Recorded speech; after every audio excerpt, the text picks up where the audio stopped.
Bonjour et bienvenue dans ce nouveau quart d'heure neuro. Aujourd'hui, on accueille le professeur Denis David. Merci beaucoup d'être présent avec nous. Bonjour Adrien, merci de ton invitation. Ça fait plaisir d'avoir. Vous allez découvrir son parcours. Il va, il va vous expliquer qui il est. Ça fait plaisir de t'avoir sur le quart d'heure neuro. Euh, Tu es une personne qui fait énormément de recherches sur l'hippocampe, etc. Il y a beaucoup de choses qui passent par l'hippocampe.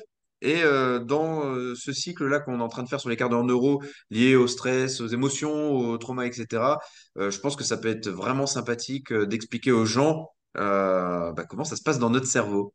Donc je te laisse te présenter. Merci encore Adrien de cette invitation. Je suis le professeur Denis David, je suis professeur de pharmacologie à la faculté de pharmacie de l'université Paris-Saclay. Ça fait maintenant plus de 20 ans que je suis enseignant-chercheur à l'université Paris-Saclay.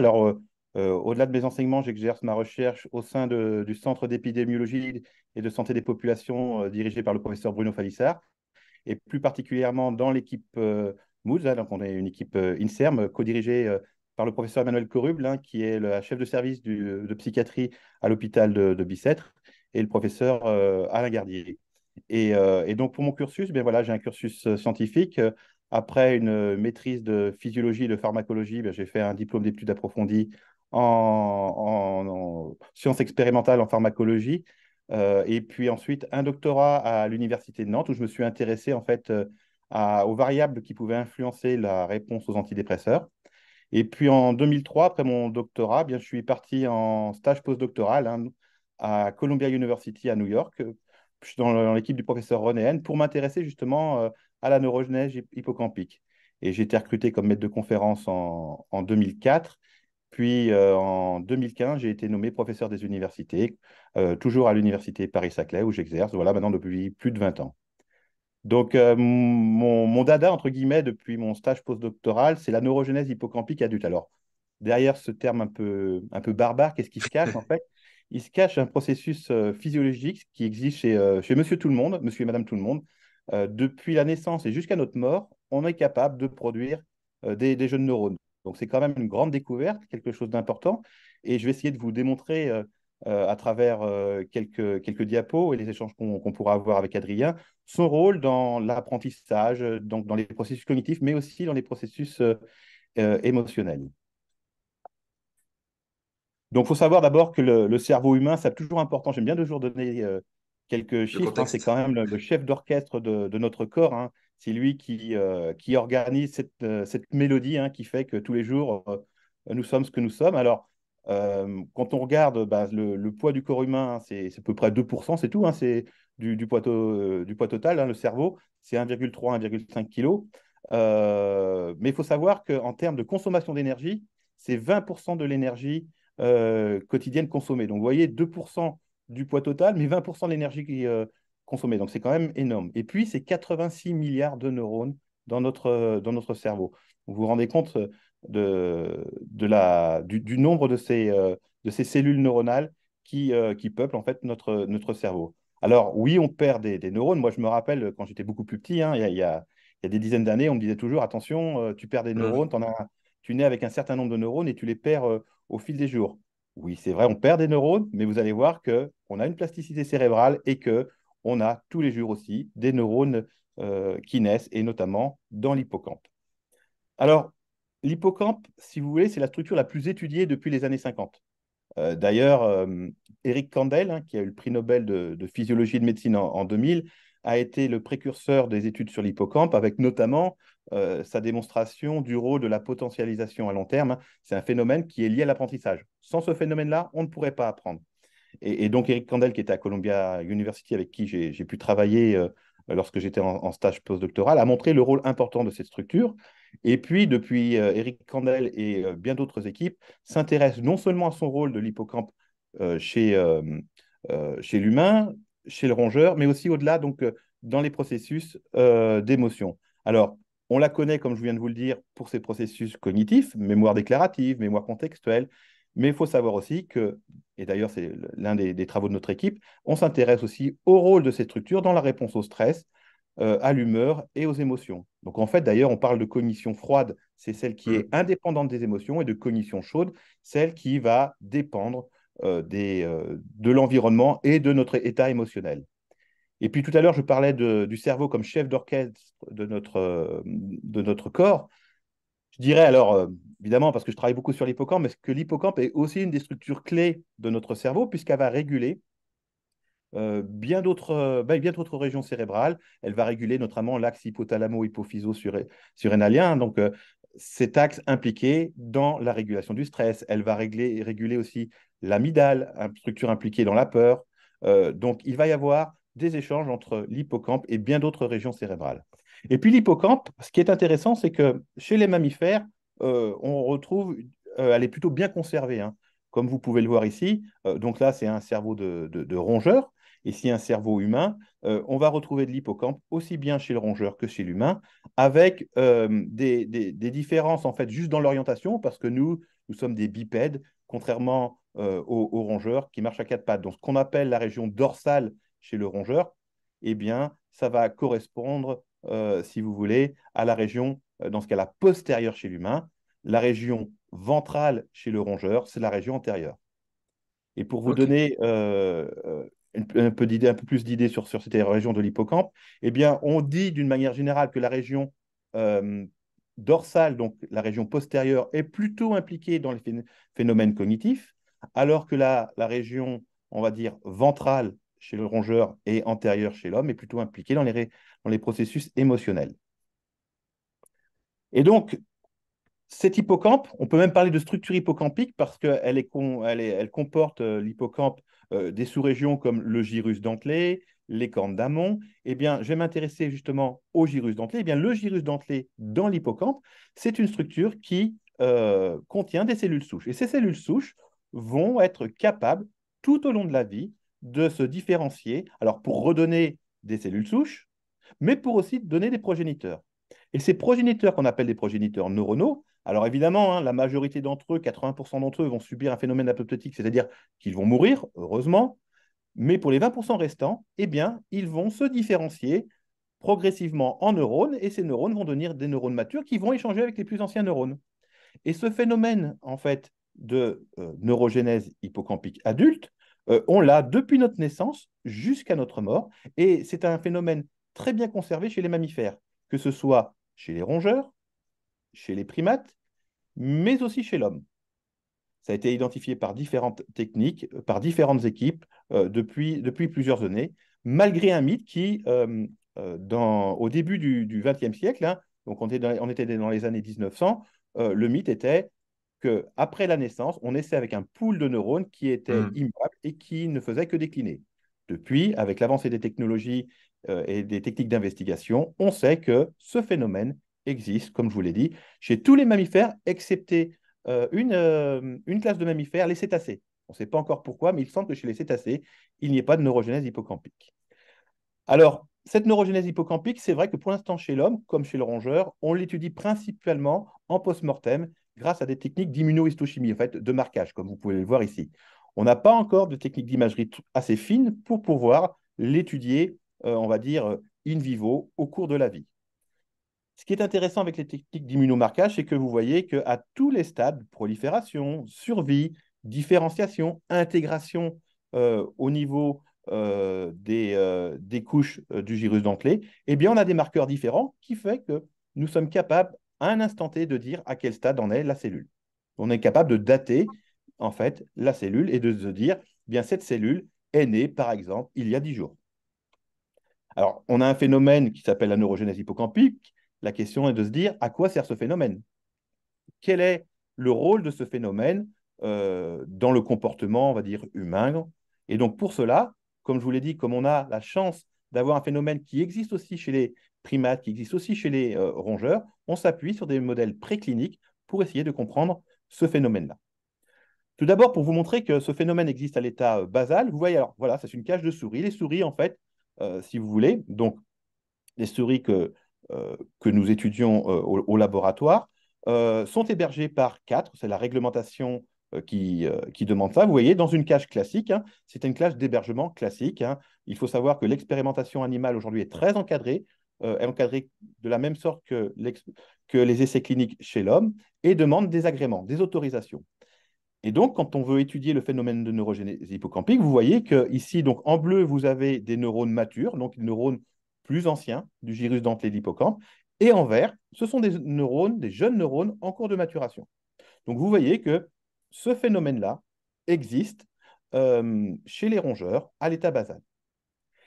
Et puis, quand vous allez être capable d'enrichir l'environnement, donc enrichir l'environnement chez un rongeur, bah, c'est lui faire faire un peu d'exercice, par exemple, vous voyez, on va on va lui apporter une roue. Ça va être d'apporter des objets, d'agrandir son environnement. Vous voyez, il peut passer d'une cage à l'autre, en fait. Eh bien, vous voyez que l'environnement enrichi augmente le phénomène de neurogénèse hippocampique. On a plus de jeunes neurones. A contrario, un animal stressé, alors c'est quoi un animal stressé? C'est un animal isolé. Les rongeurs sont des animaux vivant, entre guillemets, en société, aimant vivre en groupe. Et dès lors que vous isolez un animal, ben, vous voyez que vous induisez un stress. Et ce stress se traduit comment? Au niveau de l'hippocampe et spécifiquement au niveau du gyrus denté de l'hippocampe. Ça se traduit par une neurogénèse qui est encore présente. On peut voir quelques jeunes neurones ici en vert, mais vous voyez bien que le phénomène est beaucoup moins important qu'en conditions normales. Et vous voyez la différence par rapport à un environnement enrichi. Donc, ce qui se passe chez le rongeur, il va se passer exactement la même chose chez l'humain, c'est-à-dire que les conditions environnementales peuvent influer sur ce processus de neurogénèse hippocampique. Et vous voyez bien là où je veux en venir, un environnement stressant va en fait réduire, si vous voulez, cette production de jeunes neurones. Alors vous allez me dire, mais quelles conséquences ça peut avoir? Ben, ça, on va y venir dans un instant. Toujours pour insister sur le rôle, enfin sur les effets de l'environnement. Vous voyez, donc là, c'est pareil. En fait, on étudie des jeunes neurones en survie. Et tous les petits points noirs que vous voyez, donc vous voyez encore cette structure, on va dire, en V, voilà. Eh bien, tous les petits points noirs que vous voyez, c'est de la neurogénèse. Ce sont des jeunes neurones en train de survivre ici. Eh bien, si à vos rongeurs, vous leur faites de l'exercice, que ce soit de la nage ou de l'exercice à travers une roue, bah, vous voyez, je crois que c'est très clair, qu'il y a beaucoup plus de survie que par rapport à un animal sédentaire. Donc là encore, l'exercice va favoriser, tout comme l'enrichissement de l'environnement, l'exercice favorise le processus de neurogénèse hippocampique à travers l'augmentation de la survie des jeunes neurones et à travers aussi l'accélération de leur maturation. Et puis la nourriture aussi. La nourriture a des conséquences. Alors, quand on compare en fait des animaux nourris avec une nourriture classique versus des animaux ayant reçu une nourriture composée de PUFA. Alors les PUFA, c'est quoi? Ce sont des acides gras polyinsaturés, que ce soit des oméga 6 ou des oméga 3. Ben là encore, vous voyez que on a une neurogénèse hippocampique à l'état basal, mais si la nourriture est adaptée en acide gras insaturé, vous voyez une arborisation dendritique plus importante que chez les animaux ayant reçu une nourriture classique. Je vous remontre, on parlait d'arborisation, animaux dans un environnement standard versus animaux dans un environnement enrichi. Vous voyez que tout à l'heure, je vous montrais qu'il y avait plus de jeunes neurones. Il y en a non seulement plus, mais vous voyez que ces jeunes neurones ont une arborisation beaucoup Mm. plus importante. Et ça veut dire quoi, une arborisation plus importante? Ça veut dire que eh bien, la probabilité que les neurones entre eux, les jeunes neurones, se rendent compte que leur arborisation dendritique se rend compte est beaucoup plus importante et donc que les échanges sont plus importants. Et donc, on favorise l'information. À côté de ça, vous avez en fait des modèles de souris diabétiques. L'un de modèles de souris diabétiques en environnement dire, classique versus une souris diabétique en environnement enrichi. Alors tout d'abord, vous pouvez voir une chose, c'est qu'une souris diabétique, eh bien, vous voyez que son arborisation dendritique, elle est déjà moins importante pour le même environnement qu'une souris qui vit en environnement classique. Vous voyez la différence d'arborisation dendritique entre les deux modèles. Par contre, si cette souris diabétique, vous la mettez dans un environnement enrichi où elle va forcément faire plus d'exercices, alors plus d'exercices physiques, mais aussi plus d'exercices cognitifs, eh bien, vous Mm. voyez, alors non pas une restauration, on est d'accord, mais une amélioration de l'arborisation dendritique. Donc ça a des conséquences. L'environnement a des conséquences sur un modèle pathologique, par exemple, de diabète, sur cette neurogénèse hippocampique. Alors, quelles sont les conséquences, on va dire, comportementales? Alors, pour étudier en biologie les conséquences d'un phénomène, eh bien, nous le supprimons.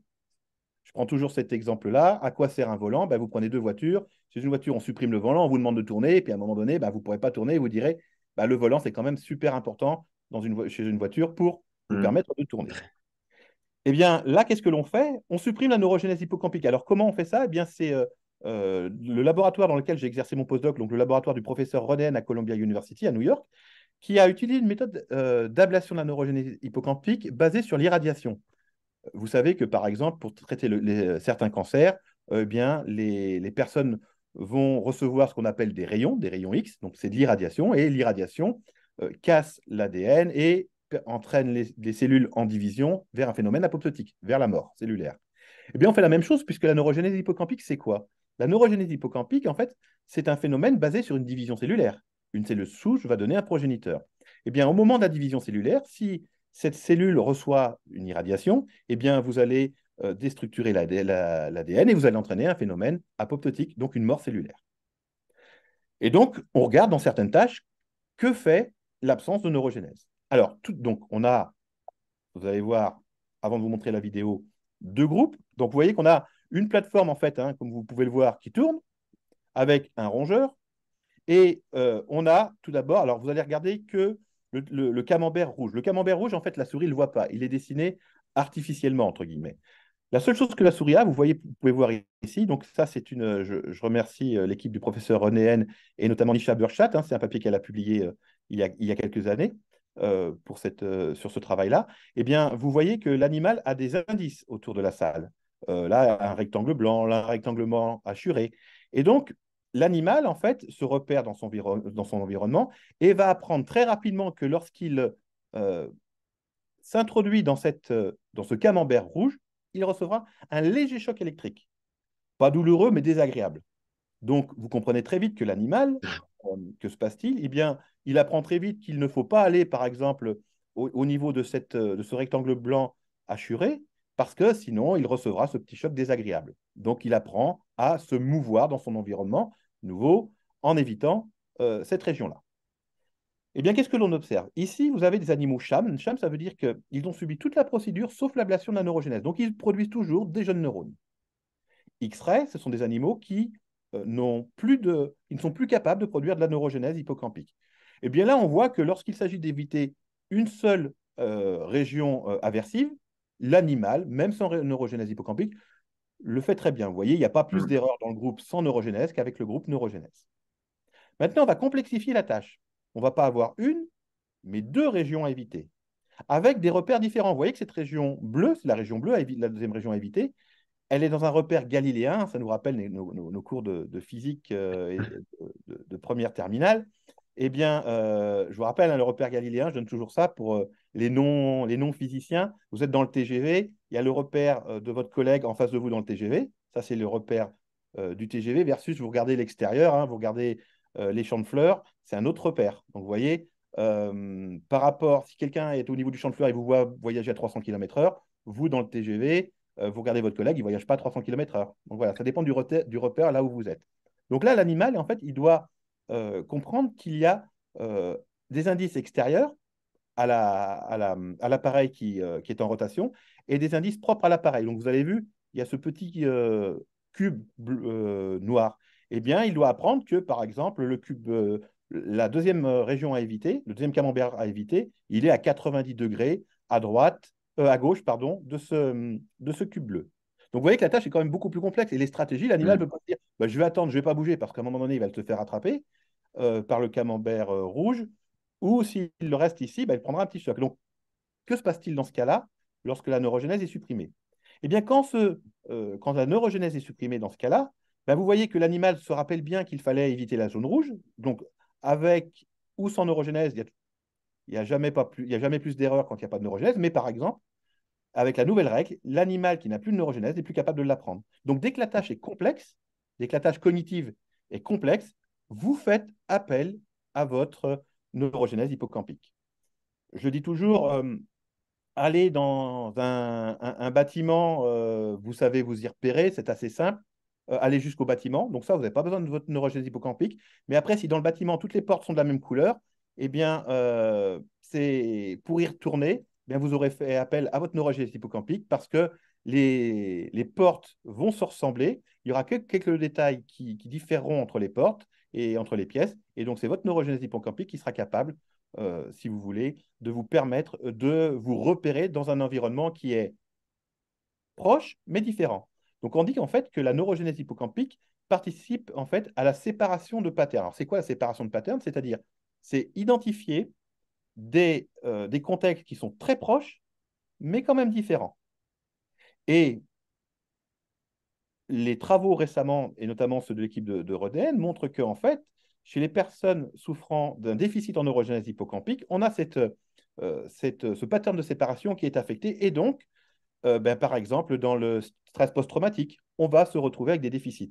C'est-à-dire que la personne qui a eu malheureusement un accident, on va dire, dans une voiture bleue, dès lors qu'elle va monter dans une voiture qui sera, imaginons, rouge, eh bien, dans un endroit différent, malheureusement, si elle développe un choc post-traumatique, eh bien, il y a une généralisation des contextes et donc elle n'est plus capable de différencier en se disant, eh bien, c'est pas la même voiture, c'est pas le même endroit, il n'y a pas y a pas autant de risques d'avoir un accident que la première fois. Donc, elle n'est plus capable de différencier, elle généralise, elle n'est plus capable de discriminer.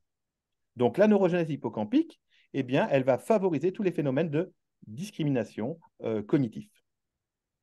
Et puis, le stress, vous comprenez, a un impact important. Vous voyez, un rongeur, contrôle, dès lors qu'on induit un stress, bah, vous voyez que on va avoir une arborisation dendritique beaucoup moins importante. Et puis, il y a cette étude qui avait été réalisée il y a maintenant plus de 20 ans par Yvette Chéline aux États-Unis. C'était une des premières études d'imagerie cérébrale. Donc, à cette époque-là, il faut savoir que l'imagerie cérébrale, c'était très rare. Et c'était une des premières études s'intéressant en fait au volume de l'hippocampe chez des patients souffrant de dépression. Alors, vous pouvez voir que, alors, c'était que des femmes. Et ces femmes, certaines d'entre elles souffraient de dépression depuis 4000 jours. Donc, 4000 jours, c'est plus de 10 ans. Et qu'est-ce qu'avait montré Yvette Chéline? Elle avait montré qu'il existait une corrélation inverse entre le temps que ces patientes étaient déprimées et leur volume de l'hippocampe. C'est-à-dire que plus elles étaient déprimées dans le temps, plus le volume de l'hippocampe était réduit.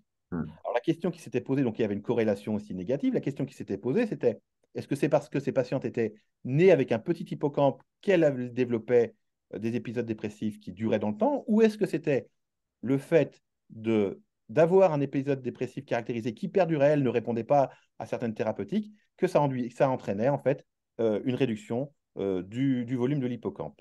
Et donc, ce qui a été montré en fait pour compléter cette étude-là, eh bien par l'équipe de Frodel, qu'en fait c'est parce que des patients avaient été mal pris en charge, parce que des patients en fait ne répondaient pas, que ça entraînait en fait au final une diminution du volume de l'hippocampe. Il faut savoir que Frodel a montré que lorsqu'il a suivi des patients sur 3 ans, que tous les patients qui atteignaient la rémission d'un épisode dépressif caractérisé avaient un volume de l'hippocampe moins réduit que ceux qui ne l'atteignaient pas. Donc, prendre en charge un épisode dépressif caractérisé est très important vis-à-vis des conséquences neurobiologiques et notamment sur la plasticité. Et donc, pour traiter un épisode dépressif caractérisé sévère, eh bien, en première intention, c'est l'antidépresseur. Les Hmm. antidépresseurs sur le marché ont pour conséquence d'augmenter les neurotransmissions en neurotransmetteurs. Donc, les neurotransmetteurs sont des petites molécules libérées par des neurones qui vont agir sur des récepteurs pour, si vous voulez, induire un signal. Un des neurotransmetteurs clés impliqués dans la réponse thérapeutique, c'est la sérotonine. Et les antidépresseurs, la plupart des antidépresseurs sur le marché, en fait, bloquent la recapture et ça a pour conséquence d'augmenter les concentrations en sérotonine dans la fente synaptique. Il y a plus de sérotonine et cette sérotonine va aller se fixer sur des récepteurs et induire un effet thérapeutique. Et dans les effets thérapeutiques observés, donc vous voyez ici un animal stressé, eh bien, cet animal stressé, quand il est traité par antidépresseur, eh bien, alors ça prend, comme on le sait, que les antidépresseurs mettent un certain temps avant d'être efficaces, mais vous voyez que c'est corrélé en fait à un effet sur cette neurogénèse hippocampique. Eh bien, l'antidépresseur permet de corriger le déficit d'arborisation dendritique observé chez les animaux stressés après 28 jours. Donc, pour conclure, en fait, euh, on a la chance d'avoir un cerveau qui est plastique, qui peut s'adapter à son environnement. Alors, s'adapter à son environnement, c'est en tirer les bénéfices quand on va faire de l'exercice, quand on va adapter sa nourriture, mais c'est aussi malheureusement, par exemple, ça peut aller dans le mauvais sens si on parle de prise de drogue, drogue au sens français du terme. Hmm. où là, on va par exemple réduire cette plasticité, réduire cette neurogénèse hippocampique. On va dans ce cas-là favoriser de la neuroinflammation et cette neuroinflammation va altérer cette neuroplasticité. Donc, prévenir, c'est faire l'exercice, c'est avoir une nourriture adaptée, ça facilite la neuroplasticité, augmente le volume cérébral, la neurogénèse hippocampique, l'angiogénèse, le volume sanguin cérébral, et donc ça va faciliter quoi? Ben, les fonctions cérébrales et notamment les fonctions d'apprentissage, de fonctions exécutives et réduire le déclin cognitif. Si malheureusement une personne souffre d'un épisode dépressif caractérisé, c'est, si vous voulez, rien n'est perdu. Les molécules sur le marché associées à de l'exercice physique, quand la personne va être capable de reprendre un exercice physique, vont vous permettre de retrouver une neuroplasticité normale, une neurogénèse normale et de recouvrer une fonction cérébrale normale. Voilà, je vous remercie et Super merci. intéressant. Euh, j'ai une petite question. Bon, tu as répondu à énormément de mes questions déjà. Donc, c'était super. J'ai une petite question. On voit que le manque d'exercice physique, ben, ça va avoir un impact sur l'hippocampe. Oui, La nutrition, la même chose. Est-ce que l'inverse est aussi vrai? Un manque de développement de l'hippocampe, de resynthétisation en fin de compte oui, euh, de cette phase avec le neurogénèse. neurogenèse, etc. Est-ce que ça va entraîner des déficits aussi moteurs? Alors, ce que l'on sait, donc, un déficit en neurogénèse va avoir des conséquences sur l'aspect cognitif.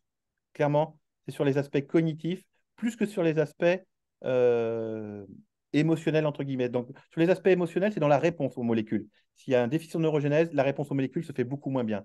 Par contre, sur l'aspect cognitif, mais l'aspect cognitif, c'est son environnement. Donc, moins appréhender son environnement, ça a forcément, si tu veux, au final, des conséquences sur le bien-être de la personne. C'est un Alors, cercle vicieux.